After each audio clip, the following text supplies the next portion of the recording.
Bonsoir mesdames, bonsoir messieurs. Merci de votre présence et merci d'avoir répondu à l'invitation de votre agent général AXA Prévoyance et Patrimoine pour cette émission sur l'assurance vie et l'immobilier. Je m'appelle Maxime Léridon, je suis responsable de la communication au sein du réseau AXA Prévoyance et Patrimoine. Je serai accompagné durant cette émission de Steve Elie, qui est à mes côtés, directeur commercial de la région Île-de-France. Et nous avons à nos côtés dans le studio les experts de chez AXA IM, avec Raya Benchikou, donc responsable commercial Réseau France chez AXA Investment Manager. Et nous avons aussi la chance d'avoir Arnaud Paquet, qui est du gérant du fonds AXA Selective Immo Service, dont nous allons parler ce soir. Alors, le thème est de vous fournir tous les éléments pour bien choisir votre investissement en assurance vie dans le domaine de l'immobilier. Vous allez avoir les éclairages nécessaires de tous nos experts sur ce sujet. Vous nous avez fait d'ailleurs remonter quelques questions que je poserai à nos intervenants en fin d'émission. Tout de suite, je me tourne vers Steve Elie, vous qui êtes directeur commercial en Île-de-France du réseau AXA Prévoyance et Patrimoine. Quel est le rôle d'AXA? Quel est le rôle de nos agents AXA Prévoyance et Patrimoine?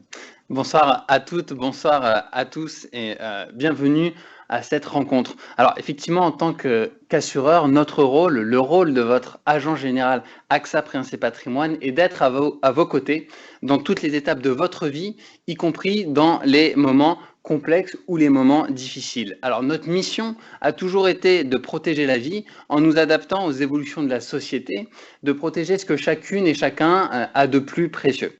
Cela nous engage à quoi? Cela nous engage à être plus simple, cela nous engage aussi à mettre toute notre expertise et toute l'expertise de nos agents généraux AXA Prévoyance et Patrimoine à votre service.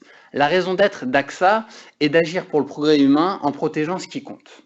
Et la thématique qui nous réunit ce soir va exactement dans ce sens. Pourquoi? Eh bien, protéger, c'est concernant votre épargne, vous proposer de nouvelles formes d'investissement, notamment au travers de l'immobilier physique. Et puis agir pour le progrès humain, eh bien, c'est être responsable dans nos choix d'investissement en étant à l'écoute des évolutions de la société. C'est bien tout l'enjeu que l'on a ensemble ce soir, de pouvoir partager ces éléments avec nos experts, que je suis ravi également d'accueillir. Eh bien, nous allons tout de suite donner la parole à nos experts et je vais commencer par vous, Raya. Voilà, une première question que se posent nos clients, les personnes qui écoutent cette émission. Voilà, c'est votre point de vue, le point de vue d'AXA Investment Manager sur les marchés financiers, sur les marchés actuels. Merci Maxime, bonsoir à tous. Alors, faisons un peu le tour, on va dire, le tour du monde des marchés et de l'actualité.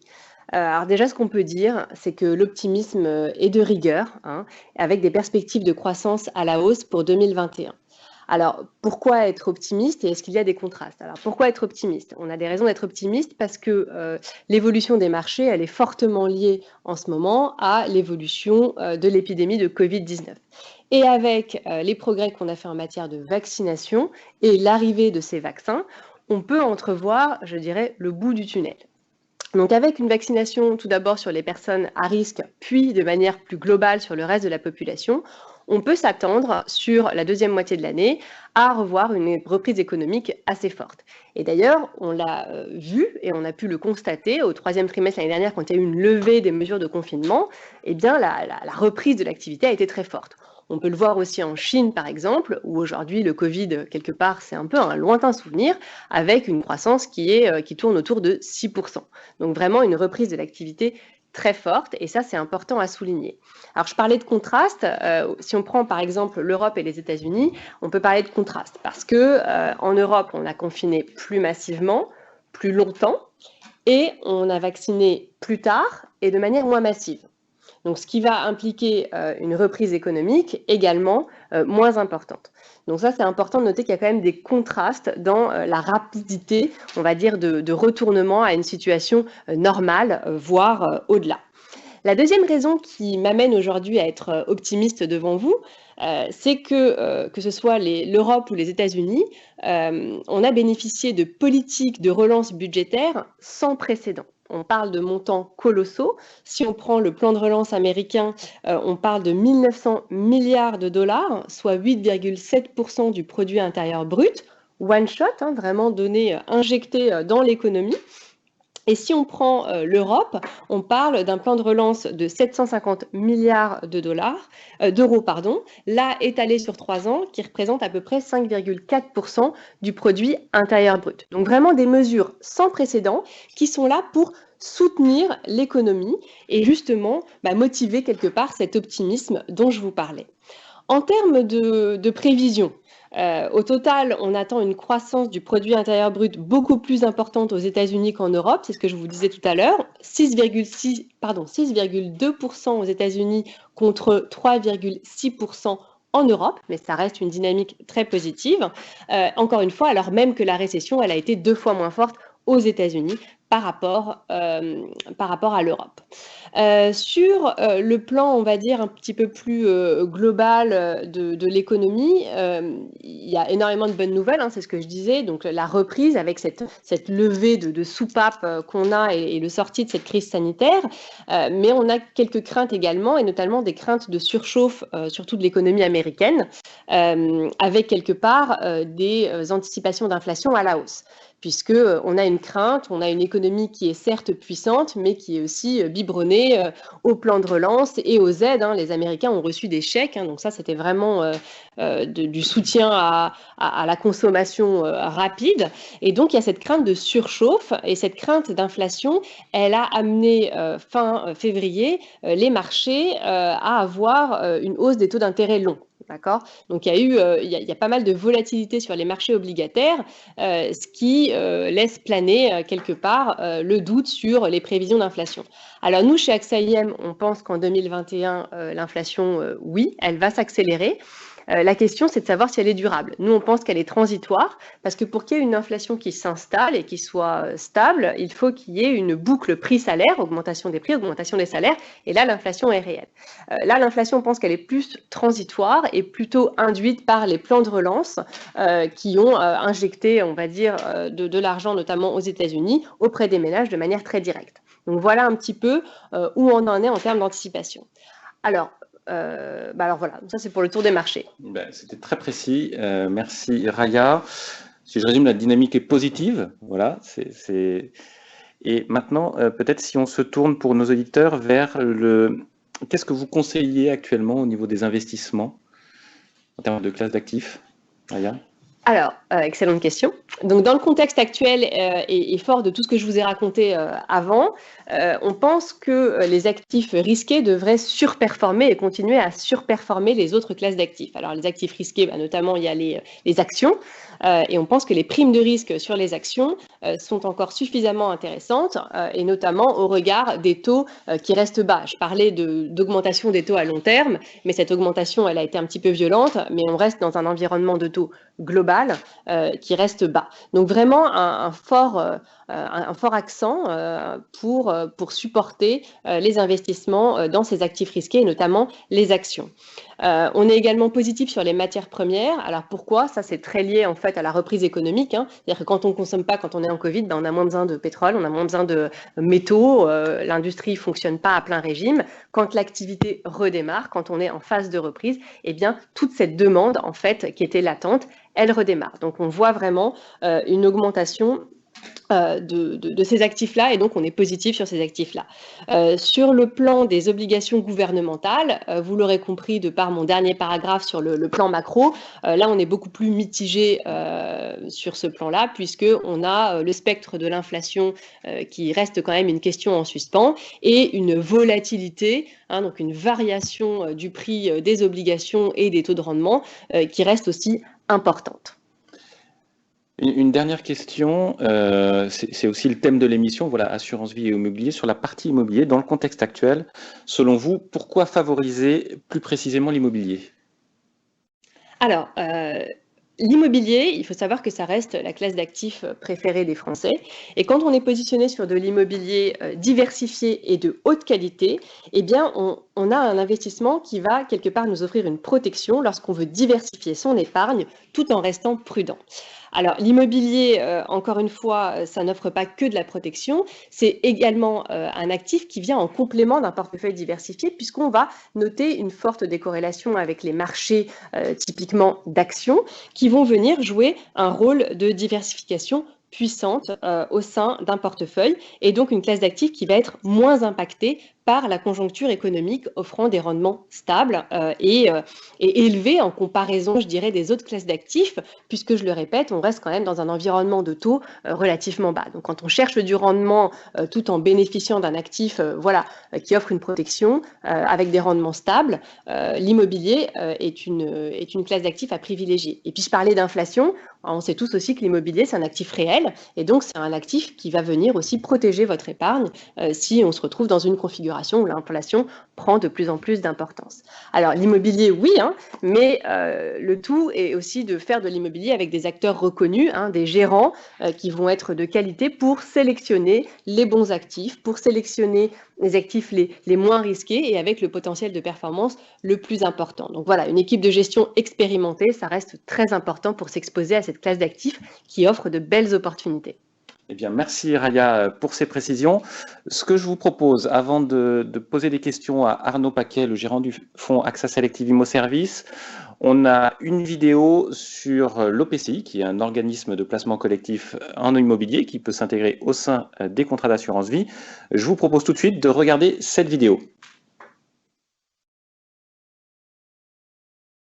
Zoom sur AXA Selective Immo Service. Valeur refuge pour les uns, valeur avec un potentiel de rendement pour les autres. L'immobilier est un choix d'investissement de premier ordre pour les Français. Avec son potentiel de loyer et de plus-value sur le long terme, il est l'un de nos placements préférés. C'est aussi un placement qui demande un capital important et qui n'est pas forcément accessible tout de suite pour tout le monde. Avec AXA Selective Immo Service, nous vous proposons une autre manière d'investir dans l'immobilier. Mais qu'est-ce que c'est ?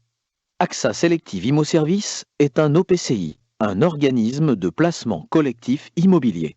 Par sa nature même, il investit donc dans des actifs immobiliers, des actifs financiers et des liquidités pour diversifier les sources de rendement et les risques du portefeuille. L'originalité du produit ? Il cible les marchés porteurs de l'immobilier de loisirs, de santé et de services en Europe, en investissant dans des hôtels, cliniques, maisons de retraite, résidences étudiantes et du résidentiel. Dans quel contexte ? AXA Selective Immo Service fait ainsi écho à la problématique d'évolution de la société. Allongement de l'espérance de vie, accès généralisé aux soins, augmentation de la population étudiante, importance des loisirs, autant de tendances qui créent des besoins immobiliers croissants et des opportunités d'investissement.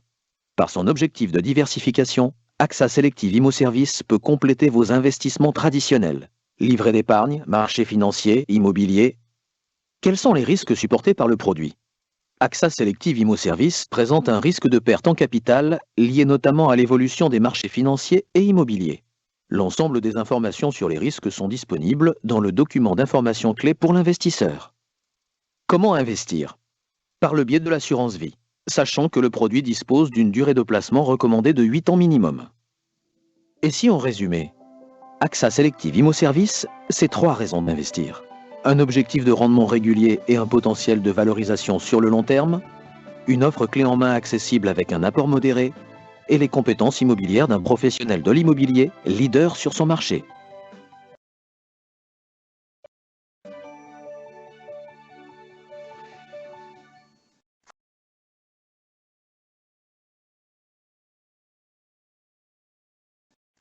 Alors, je me tourne tout de suite vers Arnaud Paquet. Arnaud Paquet, vous êtes le gérant du fonds AXA Selective Immo Service dont nous avons vu la vidéo. Raya nous a justement parlé avant de la classe d'actifs immobiliers. Peut-être j'ai envie d'avoir votre regard justement sur l'immobilier physique. Bonsoir Maxime et bonsoir à tous.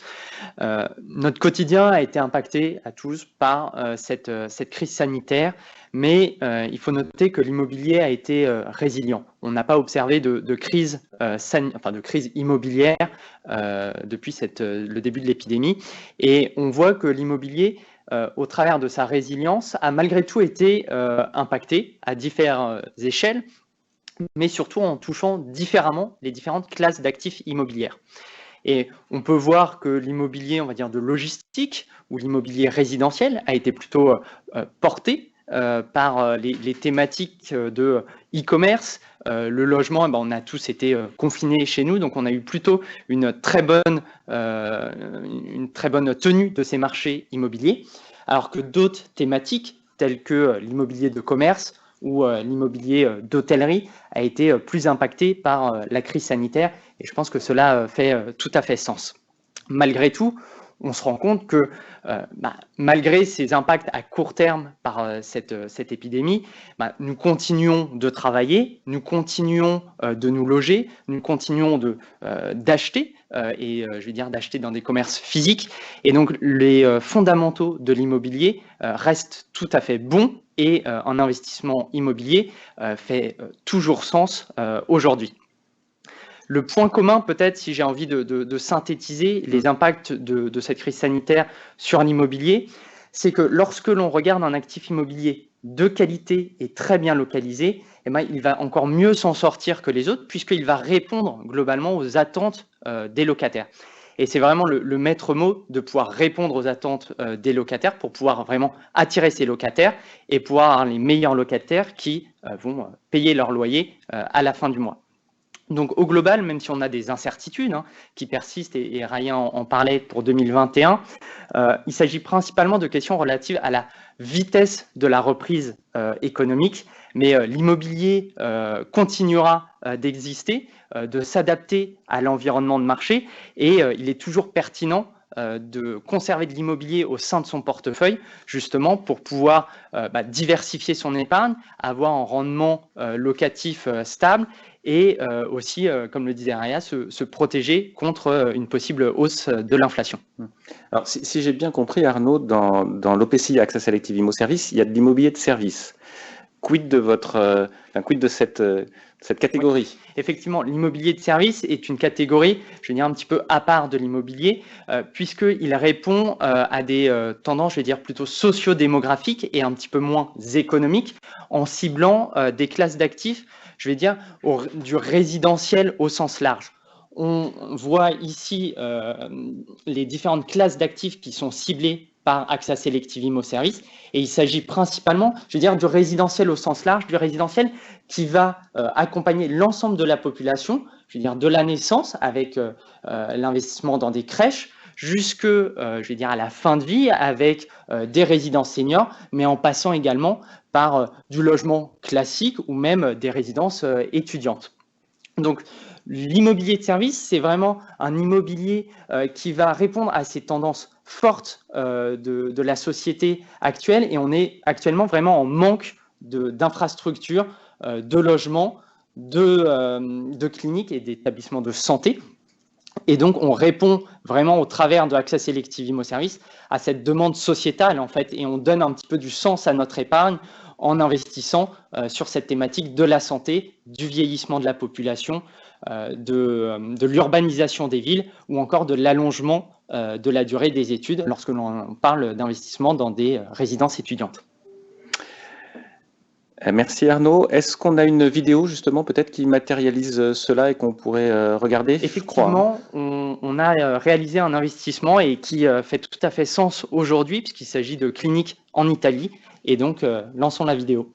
Il s'agit de 5 cliniques et une université situées dans le nord de l'Italie, à Bergame, Turin et Rozzano, et exploitées par le groupe Humanitas. Elles apportent des soins à près de 4000 personnes par jour et forment 400 professionnels de la santé par an. Cet investissement répond à 2 objectifs.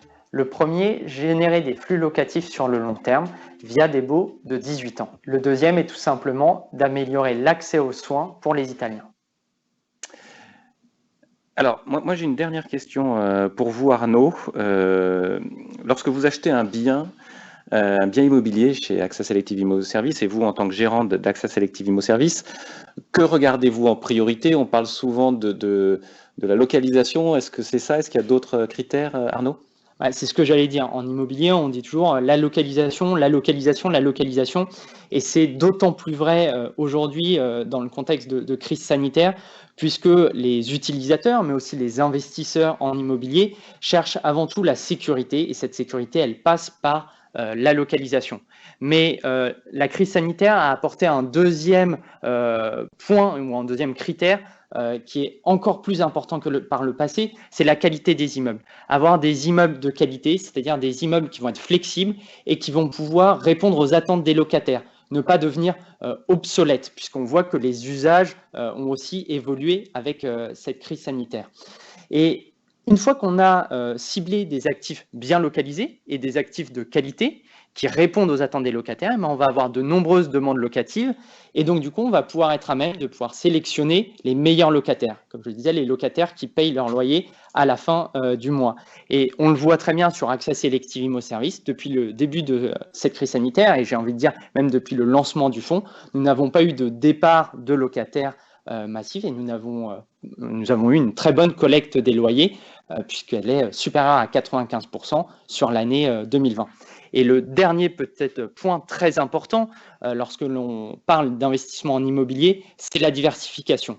Ne pas investir tous ses œufs dans le même panier, avoir des actifs à la fois diversifiés en termes de secteurs, je le disais, des résidences seniors, des hôpitaux, du résidentiel classique, mais aussi avoir une géographie différente, ne pas être investi qu'en France, mais cibler vraiment l'ensemble du marché européen. Et c'est vraiment en ciblant l'ensemble de ce marché que l'on va avoir une mutualisation des risques. Axa Selective Immo Service, c'est plus de 200 immeubles, c'est une multitude de locataires. Et donc, on a vraiment un fonds qui va être résilient dans le temps et avec de très bonnes perspectives de croissance de par la thématique abordée. Alors merci Raya, merci Arnaud pour ces éclairages. Je vous propose de rester avec nous parce que j'aurai des questions à vous poser en fin d'émission. Je me tourne vers Steve.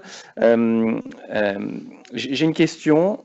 On oppose parfois le choix entre l'immobilier et votre assurance vie. J'avais envie d'avoir votre avis sur ce sujet. Oui, effectivement. Vous avez totalement raison. On oppose d'ailleurs très souvent l'immobilier versus l'assurance vie. Avec l'OPCI dont nous ont parlé Arnaud Paquet et puis plus globalement Raya Benchikou, on a là la rencontre du meilleur des deux mondes et si je puis l'indiquer ainsi, un mariage qui est particulièrement qualitatif. Pourquoi ? En règle générale, on a l'habitude de dire que les points forts de l'immobilier, quels sont-ils ? Ce sont le fait de parler d'actifs physiques, de biens réels tangibles. C'est aussi l'immobilier attractif de par son rendement régulier, Arnaud Paquet nous le disait, et également attractif de par sa plus-value potentielle. Un des points faibles en revanche de l'immobilier, quand on parle habituellement de l'immobilier, ça va être sa fiscalité. La fiscalité de l'immobilier, tant au niveau de ses revenus que de sa revente, peut parfois être pointée comme étant un point faible de l'immobilier. On peut également parfois penser qu'il y a des difficultés à transmettre cet immeuble-là, cet appartement, cette maison, cet investissement. On peut parler de temps en temps aussi de sa faible liquidité et puis on peut avoir des contraintes et un investissement initial qui peut apparaître élevé. Et enfin, le fait que ce soit peu diversifié. Quand j'achète un bien immobilier, je l'achète à un endroit, il est unique et puis il n'y en a pas d'autres et c'est tout à fait normal. L'organisme de placement collectif dans l'immobilier, l'OPCI via l'assurance vie, vient en fait gommer l'intégralité de ses faiblesses. Pourquoi ? Parce que l'OPCI, via le véhicule qui est l'assurance vie, profite de la fiscalité favorable de l'assurance vie pendant la durée de vie du contrat, et ça c'est important. Raya Benchikou nous l'a dit, on n'a plus cet aspect chronophage de l'immobilier quand on investit dans l'immobilier au travers de l'OPCI, parce que la gestion est totalement déléguée à des professionnels dont c'est, j'ai envie de dire, le métier au quotidien, et qui vont s'occuper de cet investissement immobilier-là. Au-delà de ça, on a également une transmission qui est facilitée. Pourquoi ? Parce que dans le cadre d'un investissement immobilier via l'OPCI, la transmission, elle s'effectue via le contrat d'assurance vie. Donc, je peux transmettre beaucoup plus facilement mon investissement immobilier dans le cadre de mon EPCI quand l'OPCI est investi sur le contrat d'assurance vie. Je voudrais également parler de l'investissement initial. L'investissement initial immobilier dans le cadre de l'OPCI, il est beaucoup plus limité qu'un investissement initial lorsque j'achète un appartement, une maison, un investissement locatif, parce qu'il se fait dans le cadre, encore une fois, du contrat d'assurance vie. Et donc là, on parle d'un investissement initial à partir de 1 000 €. Et puis enfin, je viendrai sur la diversification. Arnaud Paquet, le gérant du fonds Axa Selective Immo Service, en a parlé, où la diversification dans le cadre d'un organisme de placement collectif dans l'immobilier, elle est totale, elle est géographique, elle est au niveau des classes d'actifs. Arnaud Paquet nous en parlait. Et donc, on voit bien que la rencontre de l'OPCI avec l'assurance vie, la rencontre de l'immobilier avec l'assurance vie vient marier les avantages de l'assurance vie avec les avantages de l'immobilier. Alors Steve, pour les clients de nos agents généraux AXA Prévoyance et Patrimoine qui nous écoutent ce soir, justement sur quelle solution AXA on retrouve AXA Selective Immo Service? Bien là, c'est très simple et j'ai envie de dire que on retrouve AXA Selective Immo Service auprès de votre agent général AXA Prévoyance et Patrimoine. C'est votre agent général AXA Prévoyance et Patrimoine qui va vous orienter sur les nombreuses solutions AJP et AXA qui permettent de profiter de cette opportunité AXA Selective Immo Service. Donc, je vous invite à prendre contact avec votre agent général. Alors, nous accueillons en plateau Thierry Nicolas, qui est responsable de l'espace client chez AXA France. Et Thierry, tu voulais nous montrer aussi comment AXA Selective Immo Service, par l'intermédiaire des agents généraux AXA Prévoyance et Patrimoine, pouvait aussi être souscrit en mobilité et à travers des nouvelles technologies. Thierry? Effectivement, bonsoir à toutes et à tous. Effectivement, vous l'aviez exprimé, c'était une demande forte, pouvoir accéder à vos contrats de chez vous, par exemple, et c'est aussi un usage de plus en plus répandu, puisqu'en 2020, vous avez été 2 millions, il y a eu 2 millions d'accès à notre espace client. Donc, voyons cela directement en image. Effectivement, l'espace client, ce sont des services complémentaires à ceux dont vous bénéficiez déjà avec votre agent ou dont vous pourrez bénéficier si vous nous faites le plaisir de choisir AXA. Le mieux est certainement de vous le montrer directement sur l'espace client. Vous pouvez bien entendu consulter le montant de votre épargne ainsi que l'évolution de la performance de celle-ci, la répartition de votre épargne de façon globale ou de façon détaillée fonds par fonds. Bien entendu, vous pouvez également consulter la clause bénéficiaire telle que vous l'avez définie avec votre agent pour vous assurer qu'elle est conforme à votre situation actuelle. Et puis, vous allez, en fonction de l'actualité, bénéficier de services, comme par exemple ici, pouvoir estimer votre retraite future de façon personnalisée avec une récupération automatique de vos données de carrière, ou bien encore de décryptage régulier des marchés par les experts d'AXA. Vous pouvez aussi consulter les opérations que vous avez réalisées sur votre contrat. Bref, l'essentiel sans avoir besoin de rechercher dans vos dossiers papier puisque tout est à l'écran. Et puis, vous nous l'aviez demandé, la possibilité de verser en ligne. Et dès le 23 mars, vous allez avoir accès à cette offre AXA Selective Immo Service qui vous a été présentée, ce qui va vous permettre de bénéficier des avantages de l'assurance vie et de l'immobilier. Donc, vous validez le contrat qui est le vôtre par ce bouton « Étape suivante ». L'opportunité actuelle est mise en avant et vous n'avez qu'à sélectionner « Opportunité du moment ». Cliquez sur ce même bouton « Étape suivante ». Vous confirmez les informations vous concernant, ainsi que toutes les informations sur votre situation telles que vous les avez indiquées auprès de votre agent. Vous arrivez donc à cet écran de saisie qui vous permet donc, comme vous le voyez, d'accéder à l'immobilier sans les soucis de la gestion en direct des 500 €, mais vous définissez vous-même le montant que vous souhaitez verser et vous répartissez ce versement entre votre répartition habituelle et le montant que vous souhaitez mettre sur AXA Selective Immo Service, donc juste 2 pourcentages. Vous passez à l'étape suivante toujours par ce même bouton, vous réglez comme vous le souhaitez votre investissement, le plus simple étant un prélèvement sur un de vos comptes bancaires. Vous indiquez d'où provient la somme que vous allez confier sur ce contrat d'épargne. Vous validez à nouveau, vous validez la convention de preuve comme sur chaque site internet et vous avez une nouvelle fois à cliquer sur le bouton « Étape suivante ». Vous allez ensuite donc valider votre opération, la signer par un code que vous allez recevoir sur votre portable et c'est ce code qui valide donc votre choix. Vous n'aurez plus rien à faire puisque vous allez recevoir après une situation de contrat par papier, par courrier à votre domicile et vous pourrez consulter également votre opération sur votre espace client et suivre son bon déroulement étape par étape pour être rassuré sur son très bon traitement. Vous validez donc par ce code à 6 chiffres que vous saisissez et une dernière fois, vous cliquez sur le bouton étape suivante et voilà, l'opération est définitivement terminée. Vous connectez à votre espace client, c'est simple, vous pouvez le créer vous-même, mais vous pouvez aussi vous faire aider en appelant le 0970 818 841 et comme vous l'avez vu, c'est une opération très simple. Alors merci Thierry pour cette vidéo que tu as réalisée depuis ton PC. Moi j'ai une question, est-ce qu'on peut aussi réaliser cette opération depuis un smartphone ? Alors oui Maxime, effectivement on peut le faire d'un smartphone, on peut le faire d'une tablette et on peut le faire de son PC à l'heure où vous voulez, à l'endroit où vous voulez. En fait, c'est vous qui décidez tout simplement. Merci Thierry. Ce que je vous propose, c'est que nous avons des questions qui nous ont été remontées. Je vous propose tout de suite de passer à la séquence de questions-réponses.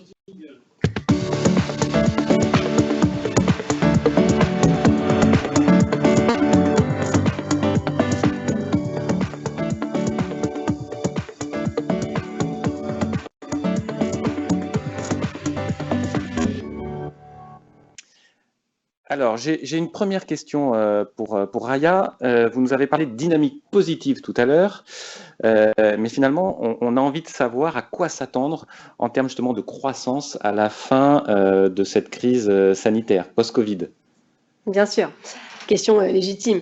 Alors, vous l'aurez bien compris, de tout ce que je vous ai raconté tout à l'heure, l'optimisme est de rigueur et donc les perspectives de croissance pour 2021, elles sont à la hausse. Donc, à court, moyen terme, on a vraiment des perspectives de reprise qui vont être très fortes, disparates selon les pays, c'est ce que j'expliquais tout à l'heure, mais néanmoins très fortes. Alors, en termes de chiffres, à quoi on peut s'attendre donc, on peut s'attendre à une croissance de ce que je disais tout à l'heure, 3,6% à peu près du produit intérieur brut en Europe. Le produit intérieur brut, c'est la mesure de la richesse de la communauté européenne. Et puis, si on regarde les États-Unis, on est plus sur, c'est plus de 6% de croissance en 2021. Si on fait un petit focus sur la France, nos prévisions sont de l'ordre de plus de 5% sur l'année 2021 en termes de croissance économique. Alors, nous avons aussi une question pour Arnaud. On a parlé d'AXA Selective Immo Service, donc qui est un OPCI, un organisme de placement collectif en immobilier. Nos auditeurs aimeraient avoir des précisions sur finalement comment on détermine la performance sur ce type d'investissement. Oui. L'objet principal des organismes de placement collectif en immobilier est d'investir dans des actifs immobiliers et donc la performance passe avant tout par la perception des loyers et la revalorisation des biens immobiliers qui s'effectue tous les 3 mois. Lorsque vous investissez dans un organisme de placement collectif immobilier, vous investissez à la valeur de marché, c'est-à-dire dans le cas présent, une valeur qui prend en compte les différents impacts de la crise sanitaire. Mais l'OPCI, comme on le voyait aussi dans la petite vidéo introductive, est également investi sur les marchés financiers en ciblant à chaque fois des entreprises qui sont elles-mêmes investies dans le secteur de l'immobilier. L'OPCI est donc également soumis aux variations à la hausse comme à la baisse des marchés financiers. Le positionnement de l'OPCI est finalement assez clair, cibler des actifs immobiliers les plus qualitatifs possibles, que ce soit en immobilier physique ou en immobilier plus financier, afin de délivrer une performance stable sur le long terme et avoir un très bon couple rendement-risque. Alors, nous avons une dernière question qui s'adresse à Steve Elie, directeur commercial de la région Île-de-France dans le réseau AXA Prévoyance Patrimoine. Une question d'actualité. On parle d'épargne ce soir et on a entendu parler dernièrement d'une taxe sur l'épargne. Qu'en pensez-vous ? Oui, en effet, Maxime, on a entendu ça plusieurs fois dans la presse. Alors, si on fait un recul dans le passé, lundi 8 mars, lors d'un point presse consacré au plan de relance, le ministre de l'économie, Bruno Le Maire, a annoncé très clairement, et cela a été repris dans la presse écrite et également sur les plateaux de télé, a annoncé très clairement qu'il n'y aurait pas de taxe supplémentaire sur l'épargne des ménages, cette fameuse épargne supplémentaire qui a été mise de côté de l'ordre de 100 à 120 milliards d'euros pendant l'année 2020. Alors l'enjeu, quel est-il dès à présent? Il est que cette épargne semble peu rentable aujourd'hui pour les Françaises et les Français. Donc l'idée est effectivement de l'orienter en respectant le profil d'investisseur des Français et des Français de manière qualitative afin que cette épargne-là ne soit pas vaine finalement. Et encore une fois, là, moi je vous renvoie vers évidemment votre agent général AXA Prudence et Patrimoine qui saura déterminer en fonction de votre projet patrimonial, en fonction de votre profil d'investisseur, l'opportunité d'investir de telle ou telle manière en regard également de ce que nous avons pu voir ce jour. Nous arrivons au terme de l'émission. Je remercie tous nos intervenants qui étaient en plateau, nos experts AXA IM, le responsable de l'espace client chez AXA France. Et je laisse le mot de la conclusion à Steve Elie. Merci beaucoup, Monsieur Léridon. On l'a vu, le sujet évoqué ce soir est un sujet d'expertise. L'expertise est l'ADN du réseau des agents généraux AXA Prudence et Patrimoine et vous le savez, cet ADN est porté par votre agent général AXA Prévoyance et Patrimoine.